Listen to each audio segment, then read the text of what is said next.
Question number 6, United company limited का balance sheet दिया हुआ है। नीचे लिखा हुआ है कंपनी के पार्षद अंतर्निर्मित पूर्वाधिकार लाभांश चाहे घोषित हो चाहे ना हो, उन्हें पूंजी या लाभांश के लिए प्राथमिकता है। ठीक है। Under the article of association of the company the preferential as to dividend declared और नॉट एंड कैपिटल, मतलब आपको लाभांश और पूंजी पहले मिलेगा समतांश की तुलना में। ठीक है। The company went to voluntary liquidation and sold the fixed assets inventories and trade receivable for sum 7,50,000 payable in cash. ठीक है। फिक्स एसेट जो है रहती है और व्यापारिक प्राप्त से 7,50,000 नगद प्राप्त हुआ। समापन के 500 रुपये थे। आंशिक चुकता किए गए अंशों से 2,000 समतांशों पर 50 रुपये प्रति अंश की दर से याचना की गई। यह राशि पूर्ण रूप से प्राप्त हो गई। इससे पहले जो हम लोग क्वेश्चन पढ़ते थे उसमें क्या था, 400 शेयर का मंगाया, 100 शेयर का पैसा नहीं मिला, ऐसा करके लिखा रहता था। ठीक है। पर यहाँ पे पूरा पूरा पैसा मिल गया। आप ऊपर देख सकते हैं इक्विटी शेयर दो टाइप का है। एक 2000 इक्विटी शेयर है, 2000 इक्विटी शेयर है जिसमें 100 रुपये पूरा मिल चुका है, पूरा पे हो चुका, पेड अप है। ठीक है। और एक 2000 इक्विटी शेयर है जिसमें 100 रुपये वाला है, उसमें पेड अप कितना हुआ है, 50 रुपये पेड अप हुआ है। तो 50 रुपये से 50 रुपये हम लोग वापस मंगा रहे हैं। ठीक है। इतना क्लियर है। तो हम बनाते क्वेश्चन। सबसे पहला पॉइंट, एसेट रियलाइज्ड। आपसे एसेट का पैसा मिल रहा है 7,50,000 रुपए। Asset realize 7,50,000 rupees, 7,50,000 rupees. ठीक है। 7,50,000 रुपए। उसके बाद आगे देखो आप लोग,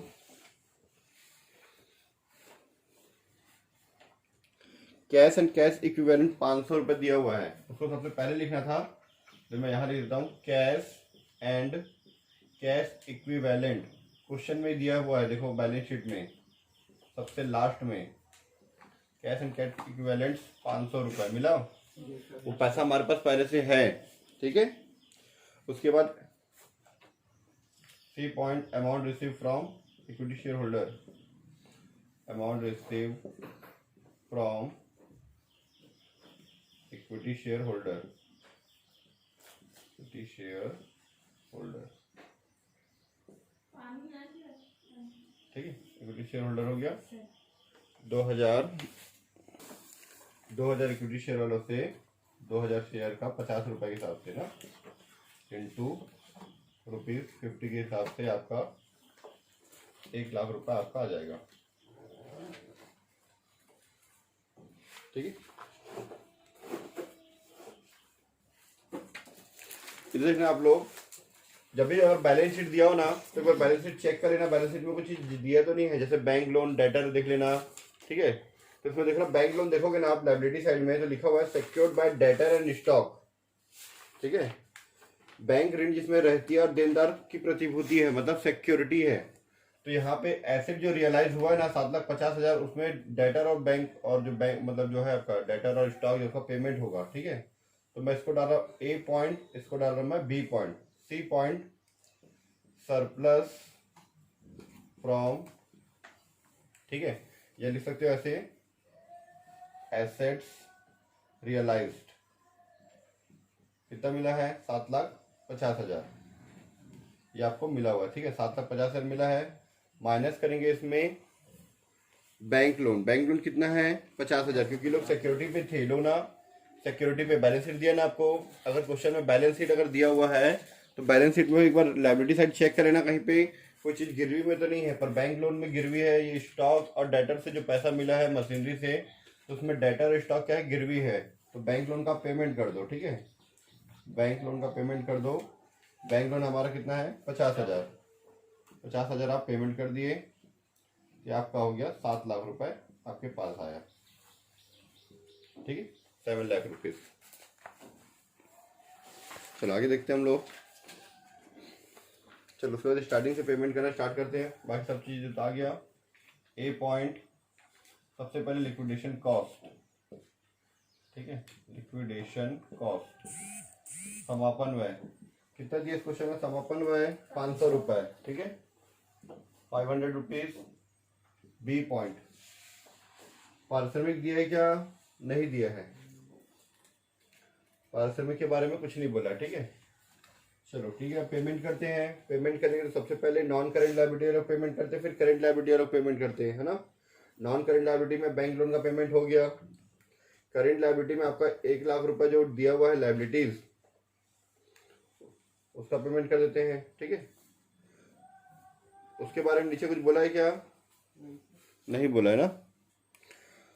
हमारा जो करेंट लायबिलिटी में जो 1 लाख रुपए दिया है लायबिलिटी करके, उसको पेमेंट कर देते हैं। उसको बोलते हैं हम लोग अनसिक्योर्ड क्रेडिटर्स। ये मैं हेडिंग डाल दिया है, इसके नीचे मैं लिख रहा हूँ लायबिलिटीज, ठीक है। लायबिलिटीज का पेमेंट कर देते हैं। कितना दिया है? 1 लाख रुपए, ठीक है। अब इसके बाद अनसिक्योर्ड का पेमेंट करने के बाद हम लोग पेमेंट करते हैं प्रेफरेंस शेयर होल्डर को। प्रेफरेंस शेयर होल्डर के बारे में बोला कि उनको डिविडेंड और कैपिटल का प्रेफरेंस है, दोनों देना है। लाभांश का भी भुगतान करना है और पूंजी का भी भुगतान करना है। उसके बाद पैसा अगर बचेगा तो इक्विटी शेयर वाले को हम लोग देंगे, ठीक है। तो चलो पेमेंट करते हैं प्रेफरेंस शेयर वाले को। क्या पूरा पैसा बचा है हमारे पास? हमारे पास टोटल आया है 8,50,000 रुपए, सॉरी 8,05,000 रुपए हमारे पास है। 8,05,000 रुपीज हमारे पास है, जिसमें से अभी हमारे पास 1,05,000 चला गया, तभी हमारे पास 7 लाख बचा है। तो प्रेफरेंस शेयर होल्डर का 6 लाख रुपए है। डिविडेंड का कितना बचा हुआ है? देखो आप, वहाँ लिखा हुआ है preference dividend in area 72,000, Hindi में लिखा है अवशिष्ट पूर्वाधिकार लाभांश 72,000 रुपये मिला, ठीक है। आप लोग क्वेश्चन देखा करो ना, जब मैं बताता हूँ तो। प्रेफरेंस शेयर होल्डर में उसके कैपिटल कितना है? 6 लाख रुपए, ये इसका कैपिटल है, और उसका डिविडेंड है 72,000 रुपीज। 72,000 रुपीज। हमारे पास 7 लाख बचा था, 6 लाख रुपए दे दिए, 72,000 दे दिए। अब कितना बचा लास्ट में? इसमें से चारों को माइनस करने के बाद हमारे पास मात्र बचा 28,000 रुपीज। किसको मिलेगा लास्ट में? D point equity share holder को, ठीक है। इक्विटी शेयर होल्डर, ये पूरा पैसा इक्विटी शेयर होल्डर को मिलेगा। कितने इक्विटी शेयर होल्डर? 2,000 टोटल कितने हैं? 4,000 हैं। तो 4,000 लोगों को, मतलब 4,000 शेयर का 28,000 रुपये से मिलेगा, मतलब 7 रुपए के हिसाब से। 28,000 को आप, इस 28,000 को आप 4,000 से डिवाइड कर दो। 4,000 शेयर ऑफ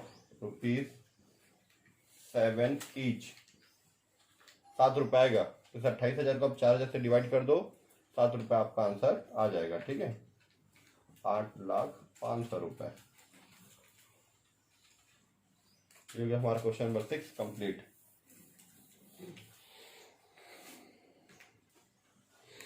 क्वेश्चन नंबर 7 देखते हैं हम लोग, ठीक है। 7 में लिखा हुआ है, बैलेंस शीट हमको दिया हुआ है।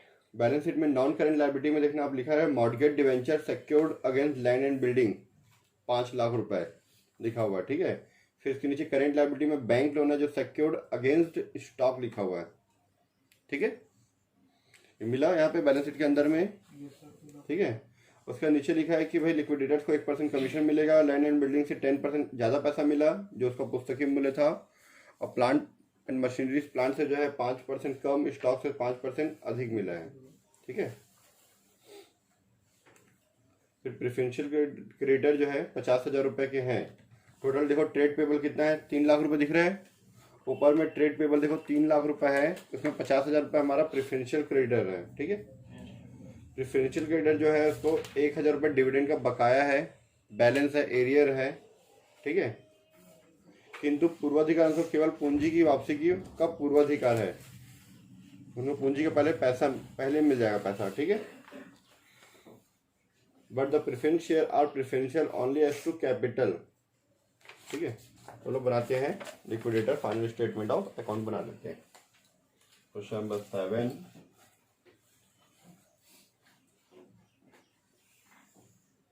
ये 5% कम, 10% ज़्यादा ऐसा बोलते हैं ना, तो उसके लिए हम लोग बाद में एक एस्टिमेट का कॉलम भी बना सकते हैं, ठीक है। इतने का है, इतना मिला, ऐसा करके, ठीक है। Question number 7 liquidator final statement of account, ठीक है। तो चलो हम देखते हैं, आगे बनाते हैं हम लोग उसको। तो सबसे पहले हमारे जो पैसे मिले जहाँ जहाँ से उसको लिख लेते हैं, ठीक है। तो A पॉइंट सबसे पहले नीचे देखो कैश एंड कैश इक्विवेलेंट दिया हुआ है हमारा 1 लाख रुपए बैलेंस शीट में। इसको पहले लिखिए करो, कैश एंड कैश इक्विवेलेंट कितना 1 लाख रुपए। ठीक है, ये हमारे पास कैश रखा हुआ बिजनेस में। ठीक है, उसके बाद लैंड एंड बिल्डिंग देखो कितना दिया हुआ है, 2 लाख रुपए और 8 लाख रुपए दिया हुआ है। तो उसका एक कॉलम और बना ले छोटा सा एस्टिमेट का, चलो बना लेते हैं। ठीक है, कैश एंड कैश इक्विवेलेंट्स, ये होता है एस्टिमेट वैल्यू,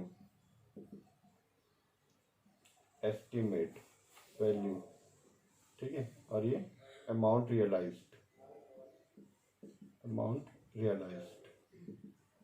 ठीक है। बाकी तो ये रिसिप्ट, पेमेंट और ये नॉर्मल सा अमाउंट। ठीक है,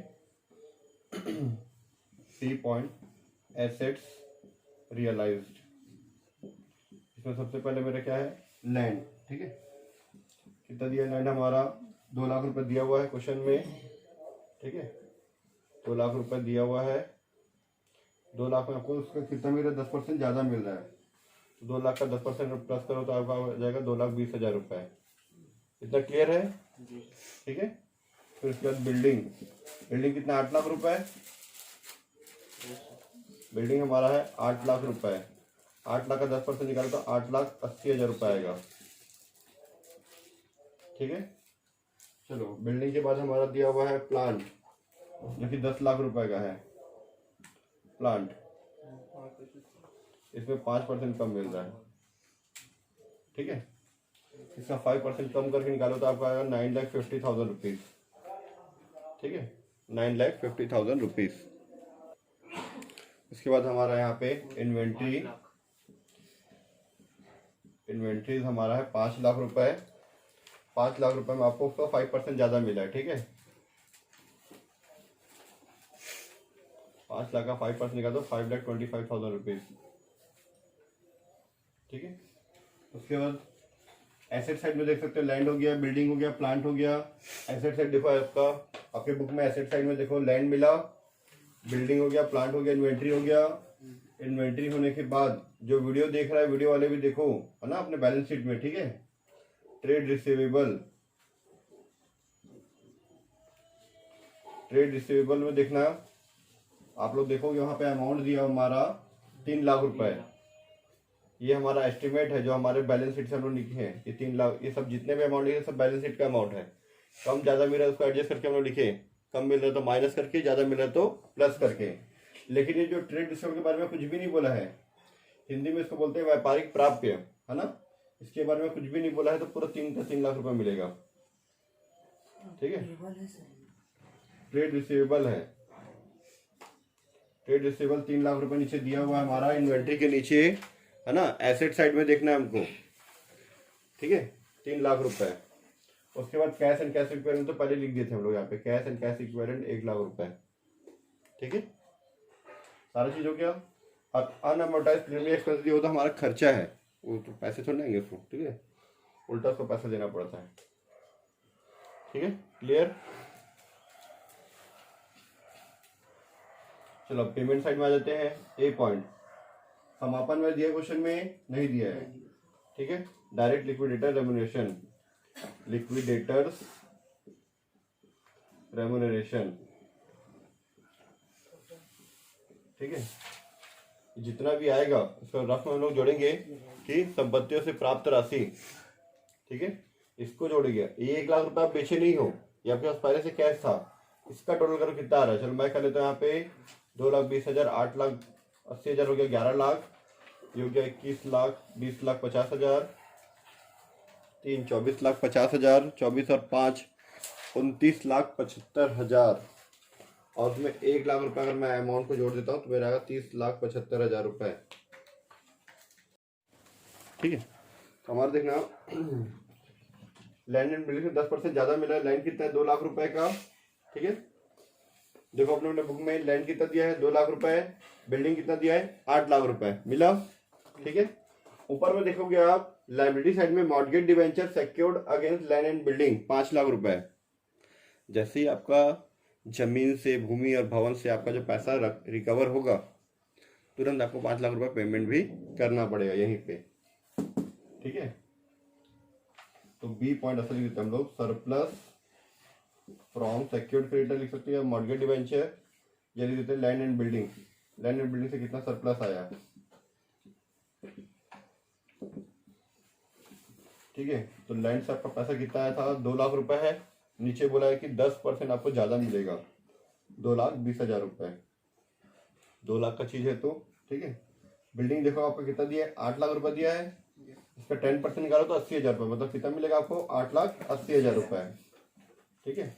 दोनों जोड़ दो कितना आ जाएगा, 11 लाख रुपए, ठीक है। 11 लाख रुपए में आपका मॉर्गेज डिवेंचर का पेमेंट आप कर दो। मॉर्गेज डिवेंचर का जो पेमेंट है वो आप कर दो, ठीक है। कितना है, 5 लाख रुपए, ठीक है। इसके ब्याज के बारे में तो नहीं बोला था, कुछ भी नहीं बोला ब्याज के बारे में, ठीक है। नहीं दिया हुआ तो 5 लाख रुपए पेमेंट कर दो तो आपका 6 लाख रुपए आपके पास कैश बचेगा, ठीक है। चलो, मॉर्गेज डिवेंचर के बाद हमारा दिया है, ये हो गया प्लांट। प्लांट कहीं गिरवी में नहीं था तो प्लांट से पूरा पैसा लिख दो, सी पॉइंट प्लांट रिसीव करके, ठीक है। या प्लांट को बाद में लिखते हैं, उससे पहले इसको ले लेते हैं सी पॉइंट करके। Surplus from stock, surplus from inventories, inventories, ठीक है। कितना मिला भाई इन्वेंट्रीज से, इन्वेंट्रीज से मिला हमको 5% ज्यादा मिला है ना। देखो इन्वेंट्री कितना दिया है, 5 लाख दिया है, उसका 5% ज्यादा मिला लिखा है, स्टॉक से 5% ज्यादा मिला है ना, तो क्या 5,25,000 रुपए, ठीक है। लेस करेंगे क्या चीज है, बैंक लोन, ठीक है ना, सिक्योर्ड अगेंस्ट बैंक लोन। ऊपर आप देखोगे करेंट लायबिलिटी के नीचे, ठीक है, बैलेंस शीट में देखना, करेंट लायबिलिटी के नीचे में लिखा हुआ है बैंक लोन 2 लाख रुपए लिखा हुआ है। अब ब्रैकेट में लिखा है सिक्योर्ड अगेंस्ट स्टॉक, ये इन्वेंट्री मतलब वही स्टॉक होता है, ठीक है। ये हमारे बैंक लोन को बैंक लोन वाले गिरवी में रखे हैं, तो उसका पेमेंट कर दो आप 2 लाख रुपए। 2 लाख रुपए पेमेंट कर लिया अपना, ठीक है। बचा कितना, 3,25,000 रुपए। अब इसके बाद जो बाकी चीजें गिरवी में नहीं है वो अदर एसेट्स रियलाइज लिख देता हूँ मैं, अदर एसेट्स रियलाइज। बाकी एसेट्स को बेचने से कितना पैसा आया, ठीक है। तो उसमें पहला हमारा प्लांट, प्लांट के बारे में बोला 5% कम, है ना। प्लांट हमारा दिया, देखो आप लोग बैलेंस शीट में देखो 10 लाख रुपए दिया है। प्लांट देखो कितना दिया है, 10 लाख रुपए, तो 10 लाख रुपए का, ठीक है, 5% कम बोलोगे तो 9,50,000 रुपये आपको मिला है, 9,50,000 रुपीज, ठीक है। इसमें किसी को पेमेंट तो नहीं करना है ये, ठीक है। तो डायरेक्ट मैं इसको बाहर लिख सकता हूँ, आपकी इच्छा डायरेक्ट बाहर लिख दो, 9,50,000 रुपये, ठीक है। ट्रेड रिसीवेबल से, ट्रेड रिसीवेबल्स, इसके बारे में कुछ नहीं बोला है, तो पूरा 3 लाख का 3 लाख रुपए पूरा लिखेंगे, कुछ भी नहीं बोला इसके बारे में, ठीक है। फिर कर दिया कैश एंड कैश इक्विवेलेंट, वो तो ऑलरेडी हम यहाँ ऊपर लिख चुके हैं, cash and cash equivalent 1 lakh रुपए, ठीक है। इन्वेंट्री था 5 लाख, इन्वेंट्री हो गया, प्लांट हो गया, ट्रेड रिसीवेबल हो गया, लैंड बिल्डिंग हो गया, एसेट्स में सारा चीज हो गया, कोई भी चीज छूटा है क्या, नहीं छूटा है। अर्न अमोर्टाइज प्रीमियम एक्सपेंसेस, वो हमारा फिक्टिशियस एसेट्स है, रियल एसेट्स नहीं है, ठीक है। किसी खर्चे का पेमेंट किए थे आप बहुत बड़ा अमाउंट पे, तो वो आ जाता वहाँ पे, ठीक है। वो हो गया हमारा। तो पेमेंट करते हैं हम लोग, यहाँ पे लिखा है लिक्विडेटर्स रेम्यूनरेशन, दिख रहा है कितना दिया है, संपत्तियों से वसूल राशि पर शुद्ध 1% दिया हुआ है, ठीक है। तो निकालना पड़ेगा कितना शुद्ध राशि वसूल हुआ है, हमको 1% बोला है, रेम्यूनरेशन कितना बोला, 1%। ये पैसा तो हम वसूल नहीं किए थे, शुद्ध राशि ये है। ग्रॉस बोलता तो ग्रॉस तो ये था, है ना, जो था 11 लाख मिला था, उसमें 5 लाख दे दिए, ठीक है। फिर आज शुद्ध राशि बोला है तो ये 6 3 9 9 9 18 18 3 11,50,75,000 25 और 50, ठीक है। 21,75,000 रुपए का 1% को मिलेगा, ठीक है। तो इंग्लिश में इसको ऐसा लिखते हैं, 1% ऑफ 21,75,000 रुपीज निकालोगे तो 21,750 रुपये आपका आ जाएगा। 2 जीरो आप कम कर दो, 21,750 आ जाएगा, ठीक है। ये कैसे आया इसको हम नीचे नोट्स में निकालेंगे, ठीक है। पॉइंट नंबर बी, ये हमारा ए पॉइंट था, ये बी पॉइंट। बी पॉइंट देखो क्या दिया हमारा,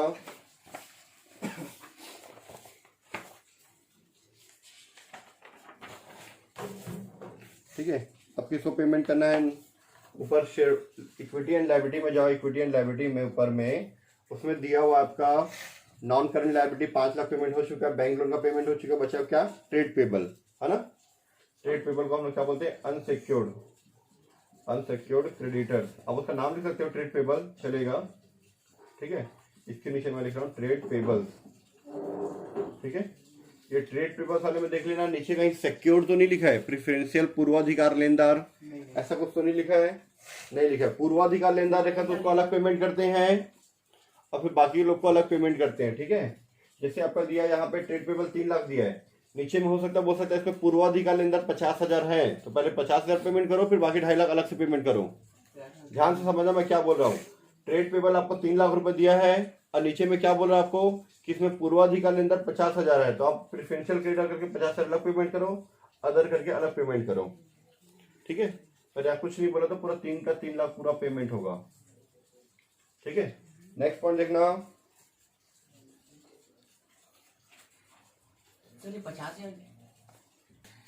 तो यहाँ पे देखना आपका ये ट्रेड पेबल अगर ऐसे कुछ नहीं बोलता तो पूरा 3 लाख का 3 लाख पूरा लिखते हैं।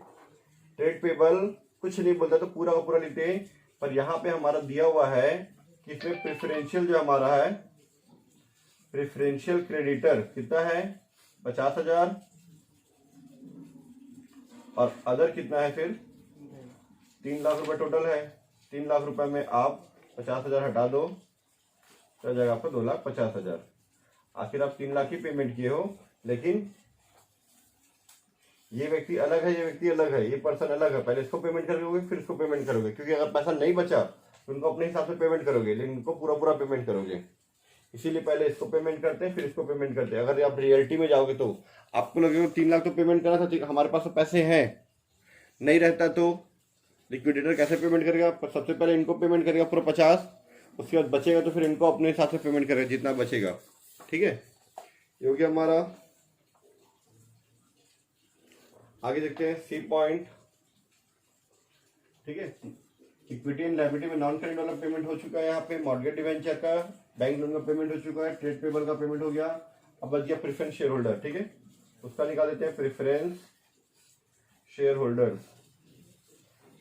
प्रेफरेंस शेयर होल्डर्स, ठीक है। प्रेफरेंस शेयर होल्डर देखो कितना दिया हुआ है हमारा, ये दिया हुआ है 10 लाख रुपए, ठीक है। क्या हमारे पास पैसे बचे हैं, बचे 21,75,000 था, अभी तो हम लोग 3 लाख भी पेमेंट नहीं किया, मतलब 3,21,000 पेमेंट किए, है ना। तो उसे कैपिटल का बचा हुआ हमारा पूरा कैपिटल का 10 लाख रुपए पेमेंट कर सकते हैं, बहुत पैसे हैं बचे अभी, ठीक है। 10 लाख रुपए पेमेंट कर दिए, ठीक है। आप लोग कैलकुलेटर माइनस करते जाना। नीचे में देखना लिखा है 1 लाख रुपए पूर्वाधिकार का भी बकाया है, ठीक है। पहले बताओ पैसा कितना बचा है, ठीक है।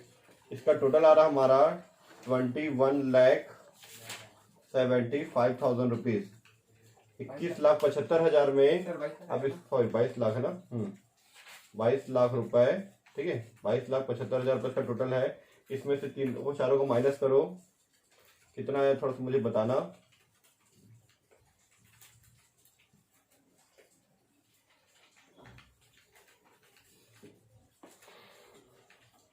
₹22,75,000 ₹22,75,000 में, चलो ठीक है, इसमें से चारों को माइनस करने के बाद आ रहा है हमारा 9,53,750, ठीक है। इतना हमारा बैलेंस बच रहा है अभी, ठीक है। अब इसके बाद हम लोग, ठीक है, 9,53,250 रुपये हमारा बचा है। इतना पैसा अगर हमको हमारे पास बचा है तो उसका दे दो, डिविडेंड का भी दे दो। पैसा नहीं बचता तो नहीं देते। आपको क्वेश्चन में नहीं बोला है कि डिविडेंड का पूर्वाधिकार है, ऐसा नहीं दिया है, ठीक है। इनको प्राथमिकता नहीं है, पूंजी को प्राथमिकता था, पहले पूंजी दे दिए, बचा है तो डिविडेंड देते कितना, 1 लाख रुपए, ठीक है। 1 लाख रुपए डिविडेंड दे दिए। अब 1 लाख रुपए आप माइनस कर दो, आपका कितना बचेगा, 8,53,250 प्रेफरेंस शेयर होल्डर को दे दिए। अब ये लास्ट में जो भी पैसा बचेगा वो सारा पैसा जाता है इक्विटी शेयर होल्डर को, ठीक है। डी पॉइंट, ये पूरा पैसा जाएगा इक्विटी शेयर होल्डर को, इक्विटी शेयर होल्डर्स, ठीक है, समतांशधारियों को सारा पैसा चला जाएगा 8,53,250, ठीक है।